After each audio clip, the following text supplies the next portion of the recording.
In terms of my disclosures, I've been a co-investigator on multi-center studies sponsored by the companies that you see listed here, but I don't receive anything other than the funds to conduct the studies. I will mention off-label and investigational use of drugs as listed here. I should also tell you that I'm not a pharmacologist, nor am I a virologist, so there are people in this room here who have a much more substantive understanding of the mechanisms of these drugs than I do, but I am a transplant infectious disease clinician, and these issues matter to me very much. I deal with them every day. Just to give you an example, in the last 3 weeks, sad to say, we had a young woman who had a bone marrow transplant and lost her bone marrow graft in the setting of CMV and its treatment, developed multi-organ failure, and unfortunately died despite all of our efforts. I also spent much of my day in transit today worrying about another patient who's failing CMV therapy. So these are very real issues to us as transplant disease clinicians and represent a very major clinical need. So CMV is still with us, as you see. Despite all of our advances in prophylaxis and preemptive therapy and in treatment, it is still a major problem in the transplant world. As many of you know, over 30 years ago, Bob Rubin first articulated the 3-part timetable of infections after solid organ transplantation. And this is still true, this paradigm with some modifications, in which the first month one sees mainly post-surgical infections and some donor-derived infections. In the second time period, which was classically the 2nd to the 6th month, one begins to see the opportunistic infections that we associate with transplantation, including CMV, although in the era of prophylaxis, this has been pushed out often to the second half of the first year and beyond. And again, as part of the classic model, after month 6, patients divided into several groups depending upon their overall state of immunosuppression. Classically, in solid organ transplant, without prophylaxis, CMV occurred between the 1st and 4th months after transplant, and in bone marrow transplantation, usually up to day 100. But again, some of our CMV strategies have changed this. A variety of complex CMV syndromes still occur, including, we'll talk more about antiviral resistant CMV, as well as this very interesting entity of refractory CMV in which you cannot demonstrate genotypic resistance and yet the patient fails therapy. These are some of the sickest patients that we deal with, as I have mentioned. These are some abbreviations I will be using today, many are familiar to you already. So as you know, donors and recipients are screened for CMV IgG serology prior to transplant, and this helps us to risk stratify them. CMV reactivation can either occur from the person's own latent CMV, and approximately 2/3 of us are CMV seropositive. It varies somewhat from one region to another. Or you can acquire a new strain from the donor. Patients who are solid organ transplant recipients and who are donor positive recipient negative are the highest risk group in solid organ transplantation because you acquire a viral load from the donor with no antecedent immunity to limit replication. These are the patients who are most likely to develop very high viral loads, tissue invasive CMV disease, and then go on to have complications such as recurrences of viremia and antiviral resistance. Now, the situation, as you know, is different in hematopoietic stem cell transplantation because the recipient is reconstituting their immune system from the donor.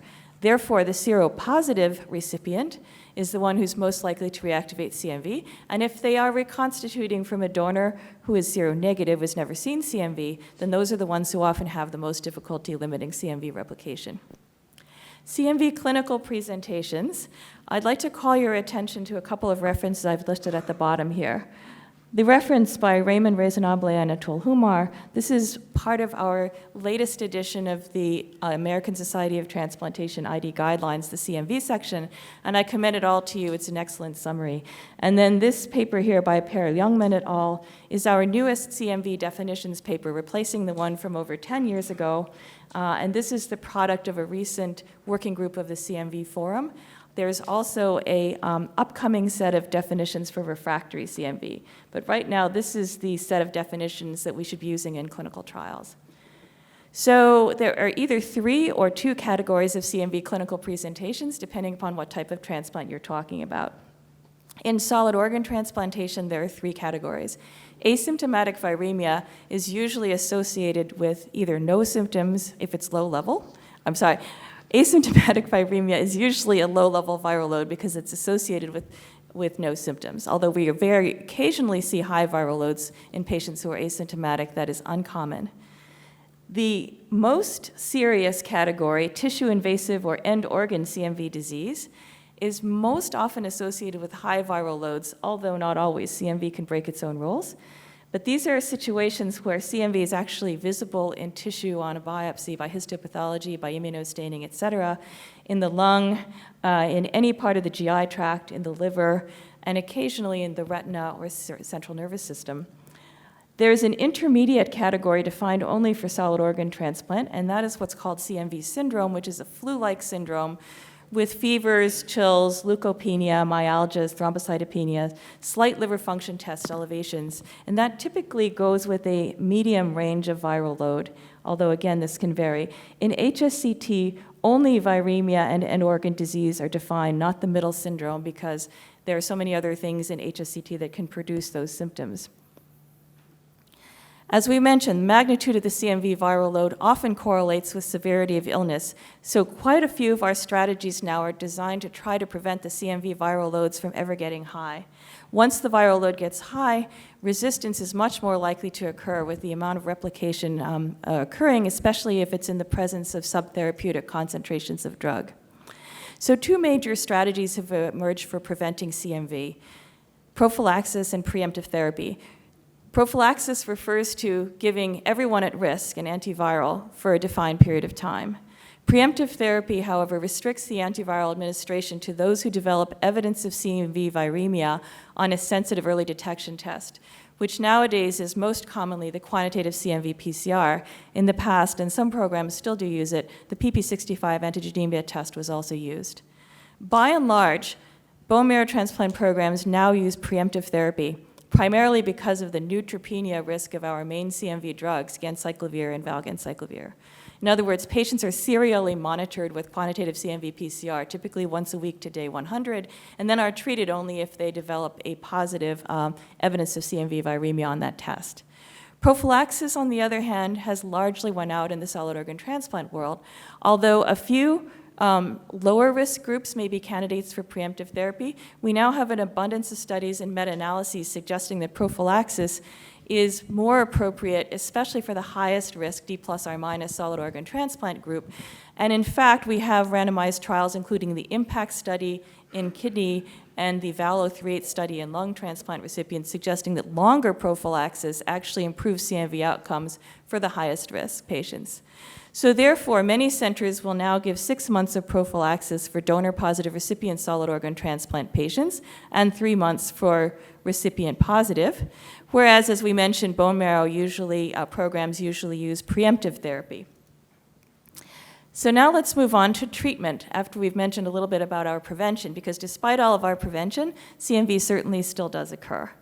Historically, and I'm old enough to remember this before we had oral drugs, treatment was with IV ganciclovir. So our patients always would get a PICC line and go home with IV ganciclovir, some for the 4th or 5th time. When the original oral ganciclovir was introduced, it was poorly bioavailable, and that has been replaced now by valgancyclovir, which is now really our only oral drug for CMV. In the wake of the VICTOR study, which we'll talk about in a moment, it's now used for treatment of low to moderate viral load, sometimes higher viral load CMV as well, and mild to moderate symptoms, sometimes more symptomatic patients as well. But IV ganciclovir is still often used for severe disease for high viral loads, for patients who fail valganciclovir or patients who have GI absorption issues and can't take oral drugs. So the currently available drugs for CMV include ganciclovir and valganciclovir, most commonly used, and then the 2 intravenous alternatives, foscarnet and cidofovir. We sometimes also do adjunctive therapy with immunoglobulin preparations, especially if the patient has tissue-invasive CMV, although that's most established in the bone marrow transplant patient with CMV pneumonitis. And here's valganciclovir. When it became available, it actually was heralded as perhaps the answer to CMV recurrences and resistance, but that has not turned out to be the case. Its ease of administration allows for long courses of therapy, but as we found out in real-world use, there's a huge amount of neutropenia in these patients, more than in the original trials, and there's need for close monitoring. There's a lot of need for filgrastim in order to maintain the adequate white count and neutrophil count in these patients. And it often is limiting, even for some patients on prophylactic doses who have to come off before the end of their scheduled prophylaxis and then are at risk for viremia. What do we know about treatment of IV versus oral using ganciclovir versus valgancyclovir? Well, most of what we know actually comes from the VICTOR study, which was a multinational randomized non-inferiority trial of 321 solid organ transplant patients with CMV, and this did include about 40% of patients who had tissue invasive disease. About 3/4 were kidney transplant recipients. That's important because there were not so many lung transplant recipients in this trial, and lung transplant patients tend to get more CMV, more severe CMV than anyone else. But nonetheless, this is a very carefully done study. Patients were randomized to IV versus oral therapy for 21 days and then followed by an oral valgancyclovir tail. And this included detailed sequential viral load monitoring. So we learned quite a bit about the viral load dynamics of these patients as they respond to therapy. So interestingly, there were similar rates of virologic clearance at 21 and 49 days. But it was actually a little bit surprising to us in the field that at 21 days, really only about half the patients had cleared their viremia. And by 49 days, really only about 65 to 70%. So there was also a follow-up study that didn't show any difference in what we call some of the indirect effects of CMV. I didn't have time to include this, but CMV also predisposes to fungal and other opportunistic infections and also to allograft dysfunction in some settings. So by preventing CMV, you may also be preventing some of these other consequences. In any case, there was no real difference between the IV and oral therapy in that regard.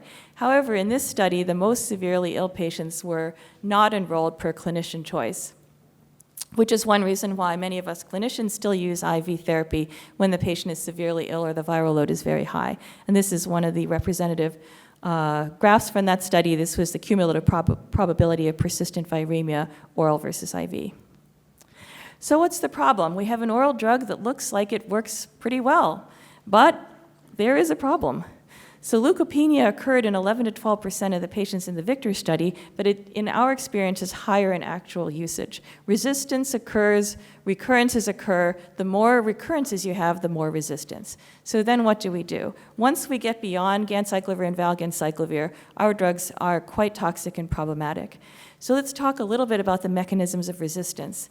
So there are two major loci at which these occur, the UL97 and UL54 mutations.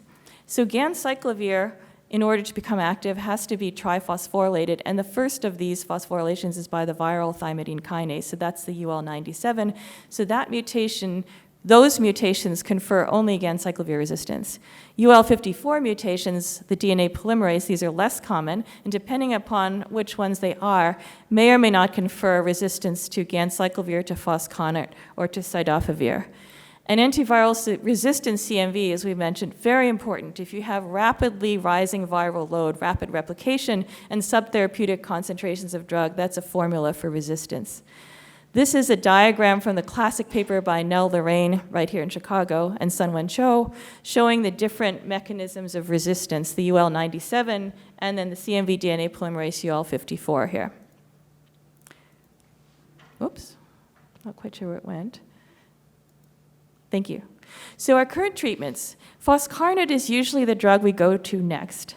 Foscarnet, as many of you know, is attended by nephrotoxicity in at least half of the patients, electrolyte abnormalities. It depletes potassium, magnesium, phosphate, etc., calcium. Patients often spend most of their day repleting these in addition to getting their pre-hydration for their foscarnet infusions, and also painful genital urinary ulcers can occur. So this is a drug that we use when we have to, but we really are not happy about using in many cases. Cidofovir is often our third-line drug. Cidofovir is attended also by a high nephrotoxicity risk, as well as uveitis in as many as 1/4 of patients. And it's long-acting, so if you develop toxicity, it's in your system for a very long time. So neither of these is completely effective in clearing CMV viremia either. Combination ganciclovir and foscarnet was reported in a small case series by the MGH some years ago. However, in real-world usage has not been as efficacious as we would have liked. High-dose IV ganciclovir is frequently used in order to avoid going to foscarnet, We actually just presented a poster on this at American Transplant Congress, and I think the jury is still out on whether this actually works or not, and whether or not we can overcome any resistance mutations with it. And as we mentioned, CMV-IG immunoglobulin preparations can be used as adjunctive therapy, but there's not a huge evidence base for that. There is a very intriguing literature on the mTOR inhibitors, everolimus and sirolimus, and particularly from the cardiac transplant literature, there's evidence that switching to an mTOR-based immunosuppressive regimen for your transplant immunosuppression may actually confer some benefit for viral infections, including CMV, although it then opens up to a higher risk for bacterial infections. So what are our outcomes with our current drugs? Foscarnet was reported here in this series from Pittsburgh. This was a series of lung transplant patients. As you see, only 12% successfully cleared, 31% failed, and 51% cleared but relapsed with viremia. And really, the majority developed toxicity. Our own series that we published last year from Johns Hopkins, this was both solid organ and HSCT patients. About 40% had resistance, the rest were refractory. And we also saw virologic failure in 33% of these, and these were all patients who had been treated previously with ganciclovir or valgancyclovir. Mortality was 31% and was higher in the bone marrow transplant, although interestingly, genotypic resistance was higher in the solid organ transplant group. 51% had renal dysfunction by the end of Foscarnet, and this persisted in 28% 6 months later.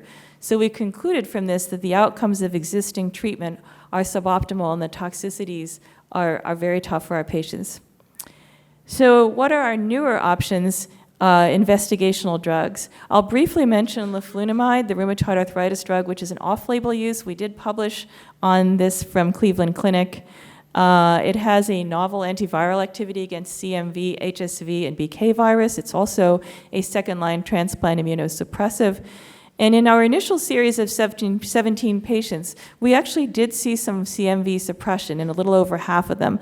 However, for whatever reason, in recent years, neither we nor our colleagues have had as good success with this. Although recently the University of Chicago published a series of 5 patients successfully treated with Laflunamide, most of our Laflunamide patients recently have failed to suppress. So in terms of the investigational drugs, I will also briefly mention Brinshadofovir, the oral analog of cidofovir, as you see here. This is a slide that I was borrowed from Chimerix, which basically shows you that Brinshadofovir in vitro is one of the most is one of the most broad spectrum acting antivirals against double-stranded DNA viruses, including the entire herpes virus family, adenovirus, BK, JC, and on from there. So we were very excited about this initially because of the possibility in kidney recipients, for example, of treating CMV and BK virus at the same time. Unfortunately, as you all know, Brinshadofovir in the large HSCT prophylaxis study did not meet its primary endpoint of prevention of CMV infection in bone marrow transplant recipients. And in the Brinshadofovir arm, there was more GI graft versus host disease and more steroid use, although Brinshadofovir main side effect is diarrhea, so it's also possible that some of this was presumed GI graft versus host disease. We are sincerely hoping that this drug will find its place. It is active against adenovirus, and the adenovirus data have looked promising.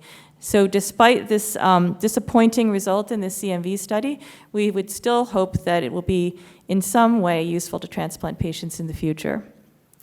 Muribavir, or SHP 620, originally Viropharma and now Shire. This is a benzimidazole drug with a novel mechanism. It does not act at the level of the DNA polymerase like the standard CMV drugs. It inhibits the UL97 kinase and it inhibits the viral encapsulation and nuclear egress of viral particles. It inhibits CMV and Epstein-Barr virus, but not the other herpes viruses, and there is no major organ toxicity. The major side effect is dysgeusia, but that's usually not serious enough for patients to discontinue it. Again, unfortunately, phase 3 prophylaxis trials in HSCT and liver transplant failed, but used a dose of 100 milligrams BID, and the consensus in the transplant world now is that was likely too low a dose. Back in 2008, they made it available for a brief 6-month period, and 6 patients were treated on compassionate use who had failed many other therapies. 2 of those were my patients, and actually some of them had amazing responses. For example, this lung transplant patient with a very high viral load who had been refractory to multiple other therapies actually rapidly cleared viremia with Muribavir, although he also did switch over to sirolimus from cyclosporin at the same time. Within 7 days, and this is a patient who'd been viremic for many months, his CMV viral load became undetectable and remained so for greater than 4 years, and he did well. This is a patient who I think would probably not have survived his CMV episode otherwise. And I had another similar patient in that same initial 6 patients. However, even within that group, Muribavir resistance was already described. So again, this is something we have to watch for in any new drug as to the barrier to development of resistance. So 2 Muribavir phase 2 trials have been completed. Study 202 was resistant refractory CMV. Study 203, a European study, was a trial of Muribavir versus valgancyclovir for uncomplicated CMV viremia. And study 202 has now been presented in a couple of different meetings. This was 3 different doses of Muribavir, 400, 800, and 1200 BID, and the primary endpoint was viremia clearance at 6 weeks, but treatment can continue up to 24 weeks. And basically, there was a 2/3 response rate overall across all doses. This is literally amazing. These were patients who really had failed therapy and were in need of salvage. So we would not have expected 100% success rate. In fact, it was really quite striking to us that they had this type of response. About 35% did have a recurrence. And again, this is something that we'll have to look at, but nonetheless, this was very encouraging. Again, adverse effects, dysgeusia in about 2/3, nausea in 34%, but otherwise a very favorable safety profile, no nephrotoxicity, no myelosuppression. And based on these data, there are now 2 phase 3 studies that are enrolling, one resistant refractory and one for preemptive therapy in HSCT, and we will stay tuned. Letermovir, MK228 or AIC246, this is a selective, potent terminase inhibitor. It acts on the terminase complex of CMV, and it only acts on CMV.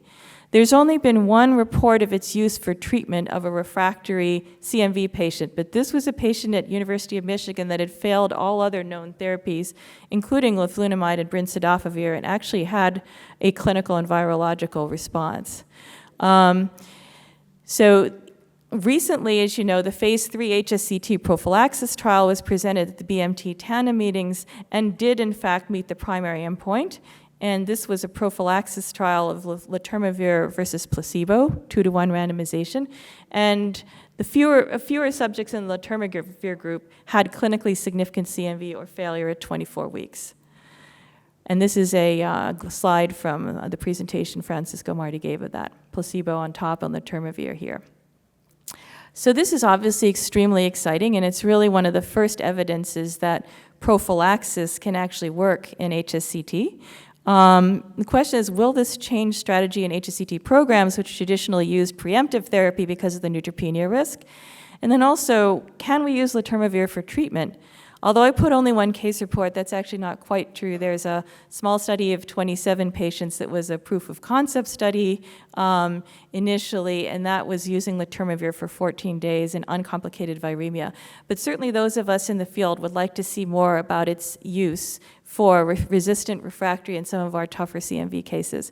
Will different drugs have different roles? Is it going to turn out that Muribavir is going to be most useful for resistant refractory CMV and letermovir most useful for prophylaxis, or will they be able to change over? Can we use combination therapy? There's been very little research into that, and it's of great interest. We know that Muribavir and valgancyclovir would be antagonistic because of the UL97 effects, but other combinations are certainly worth looking into. And finally, cost effectiveness and development of new CMV strategies will be important. For lack of time, we'll only briefly mention other new frontiers, including CMV-specific T-cell therapy and the use of CMV-specific immune function testing for T-cell competence during immune reconstitution. And that's a very exciting new strategy, but not really sort of drug-based. And finally, CMV vaccines, the HSCT studies been completed, the data are being analyzed. And with that, I will come to an end. but I would be delighted to entertain any questions. I think the bottom line is our existing therapies have a great deal of toxicity. Several investigational drugs have potential. From the clinician standpoint, we'd like to have all of these in our armamentarium and then figure out who benefits from which one and how best to use them. Thank you very much.